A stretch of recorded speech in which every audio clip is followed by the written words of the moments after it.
Good morning. In this screencast, I'm going to demonstrate with EZKB how you can create a new trigger that will monitor a file in a directory.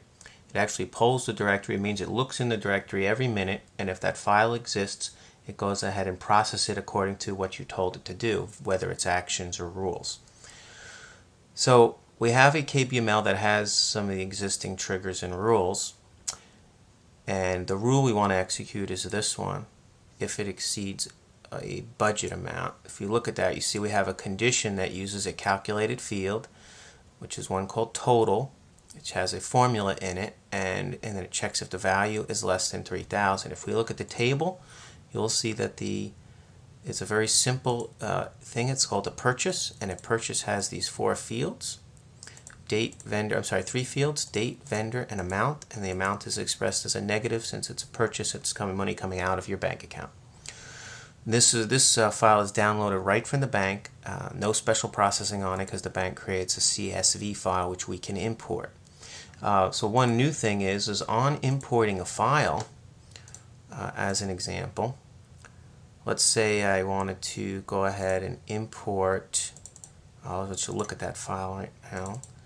That particular file, let's say map it to an existing type. In this one we'd say purchases.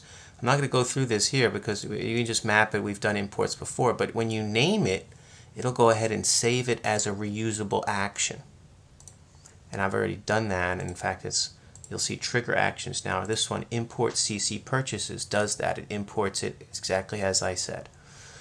So let's go ahead and create this trigger. Now it has two parameters. We have to specify what file we want to look for, what file we want to monitor. In this case, I'm getting these credit card statements from the bank, and I save the file as monthly ccstatement.ccsv. And now once it processes it, it's going to keep checking that directory every minute. So you got to do something with the file you just processed. So we want to move it to, in this case I've created a directory right under that directory called processed. I'm going to say I want to move it to that directory. Now we can add this. So now we have a trigger. We want to apply some actions to it. Now here's a new thing. Under the rules panel, you'll notice anytime you create an action, see, like I have a budget action, alert action here. I'm going to remove that for now. But I can also, there's now built-in commands like clear the current facts.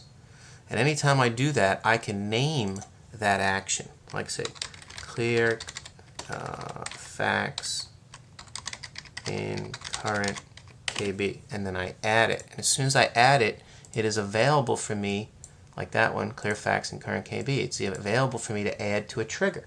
So you see I have a whole bunch of actions that I've created already, but I want to add import to this trigger. So I'm going to select the trigger, select the action, and say apply. See, it says now one action has been added. We can look at that in more detail later.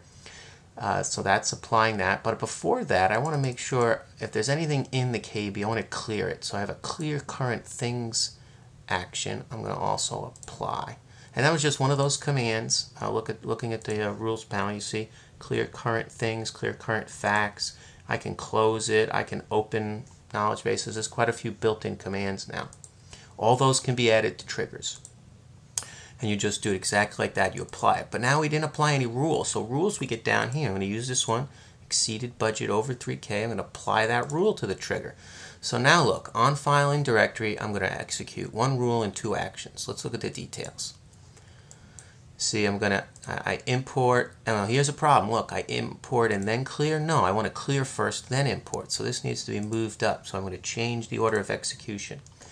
And then I run my rule. I can also say, as soon as this KB opens, I want to launch this trigger. Remember, this trigger checks every minute, so this trigger stays around for as long as the program is running.